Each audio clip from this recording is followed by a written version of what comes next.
Bonjour à tous, aujourd'hui j'aimerais énoncer la thématique sur l'extension de l'Union Européenne et l'adhésion à l'Union Européenne de l'Ukraine, mais aussi de la Moldavie et de la Géorgie, qui ont fait cette demande peu après l'attaque de l'Ukraine par la Russie. Alors tout d'abord, ce qu'il faut comprendre, c'est que l'augmentation du nombre de membres est depuis longtemps un objectif de politique étrangère pour l'Union Européenne. Si on remonte à sa création en 1957, en tant que communauté économique européenne, l'Union européenne est passée de 6 membres, c'est-à-dire l'Allemagne de l'Ouest, la France, l'Italie, les Pays-Bas, la Belgique et le Luxembourg, à 27 membres. Une fois qu'un pays a été accepté comme candidat, il entame des négociations formelles menées par la Commission européenne pour mettre en œuvre les réformes économiques, politiques et institutionnelles nécessaires à son adhésion à l'Union européenne. Ce qu'il faut comprendre, c'est que la désignation de pays candidats n'implique en réalité pas de calendrier précis pour cette adhésion.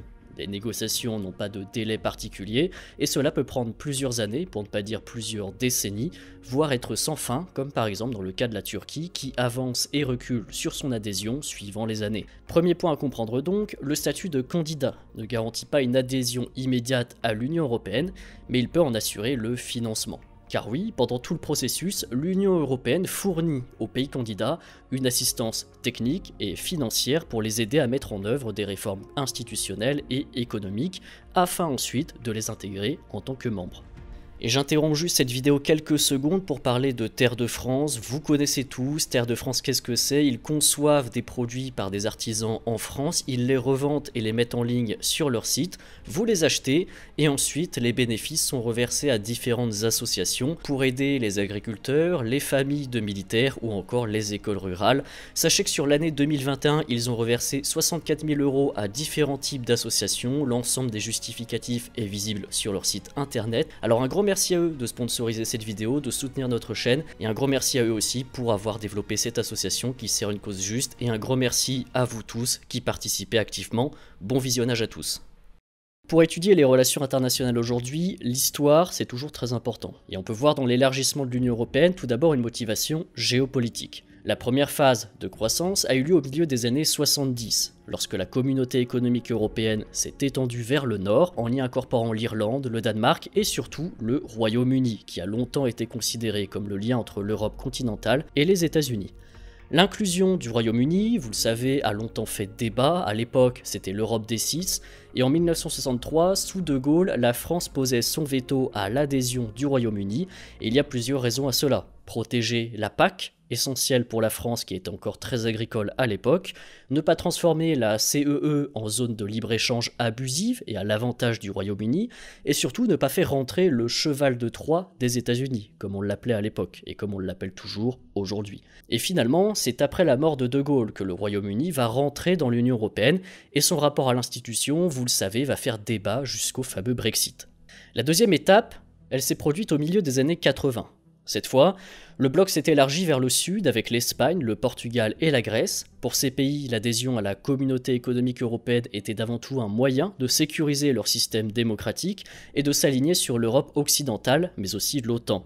Je rappelle qu'on est à ce moment-là en pleine guerre froide et les trois pays sortent aussi d'une phase d'autoritarisme, Franco en Espagne, Salazar au Portugal et les colonels en Grèce. Donc pour sécuriser le régime démocratique, récent et naissant face à la porte ouverte au communisme, cette adhésion était essentielle pour eux. La chute du mur de Berlin et l'effondrement de l'Union soviétique ont eux, au début des années 90, redessiné la carte politique de l'Europe et marqué une troisième étape de croissance. L'Autriche et la Finlande, deux pays qui ont cherché à protéger leur neutralité pendant toute la guerre froide, ont donc rejoint l'Union européenne nouvellement formée. La Suède, non membre de l'OTAN, qui cherchait à contrer sa crise financière à l'époque, a elle aussi adhéré à l'Union européenne et a donc rejoint le bloc. Et la dernière grande phase, et pas des moindres, c'est finalement entre 2004 et 2007, lorsque le bloc a presque doublé le nombre de ses membres. La plupart des nouveaux membres étaient d'anciens États communistes d'Europe centrale et orientale, ainsi que des pays baltes. Il y a de multitudes de raisons derrière l'ajout de ces États à la communauté européenne. L'Union européenne est passée de 15 à 27 membres et pourrait encore s'agrandir si tous les pays intéressés mettaient en œuvre les réformes nécessaires, ce qui n'est pas une mince affaire, détrompez-vous, compte tenu des problématiques internes dans ces pays que nous allons énoncer, c'est-à-dire l'Ukraine, la Géorgie et la Moldavie. Tout d'abord, posons les bases. Dans l'état actuel des choses, l'adhésion de l'Ukraine, de la Moldavie et de la Géorgie va prendre du temps.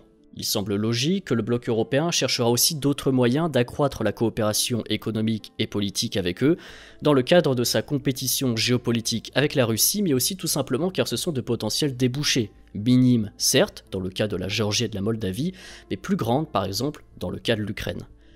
La guerre en Ukraine a bien sûr accéléré leur demande d'adhésion et son issue sera décisive quant à l'adhésion ou non et l'importance de l'Ukraine dans les années à venir. Le président ukrainien Zelensky a officiellement demandé son adhésion le 28 février et le 3 mars, c'est la présidente moldave et le premier ministre géorgien qui ont eux annoncé les demandes d'adhésion de leurs pays respectifs. Et bien évidemment, si on fait cette vidéo, c'est pour expliquer que tout ne va pas être joué et que derrière les grandes opérations de communication, il y a aussi la réalité. Et les lacunes institutionnelles, les faiblesses économiques des trois pays et les différents territoriaux de l'Ukraine en guerre, de la Moldavie avec la Transnistrie, mais aussi de la Géorgie avec l'Abkhazie et l'Ossétie du Sud, peuvent empêcher ces trois pays d'entrer dans l'Union européenne, et là peut-être pendant une autre décennie tout entière. La décision de Bruxelles d'examiner les trois demandes d'adhésion vise surtout en fait à envoyer le message qu'elle soutient l'intégration de l'Ukraine, de la Moldavie et de la Géorgie. Le message qu'elle le soutient, mais pas nécessairement qu'elle va l'appliquer. Et cette décision est davantage symbolique. Le processus d'adhésion à l'Union européenne est lent. Il oblige les pays candidats à mettre en œuvre une série de réformes économiques, institutionnelles pour se conformer aux règles de l'Union européenne. Ce processus prend souvent des années et des décennies. La Serbie, par exemple, est devenue candidate officiellement à l'adhésion de l'Union européenne en 2012, et les négociations sont toujours en cours 10 ans plus tard. L'Ukraine, la Moldavie et la Géorgie sont eux aussi toujours confrontés à des niveaux élevés de corruption, et leur économie est très faible et très fragile, ce qui va mettre des années à changer. Donc essayons d'approfondir au niveau des défis.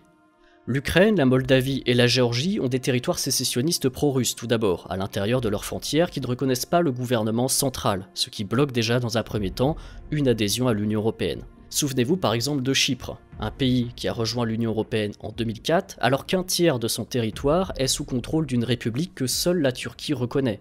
Ce problème d'ailleurs est particulièrement grave en Ukraine, où là on est complètement en situation de guerre ouverte entre deux pays. Dans l'état actuel des choses, on ne sait pas ce que va devenir l'Ukraine et comment va évoluer ce conflit. C'est aussi à peu de choses près la même chose pour la Géorgie et la Moldavie. L'Ossétie du Sud a récemment demandé son rattachement à la Russie.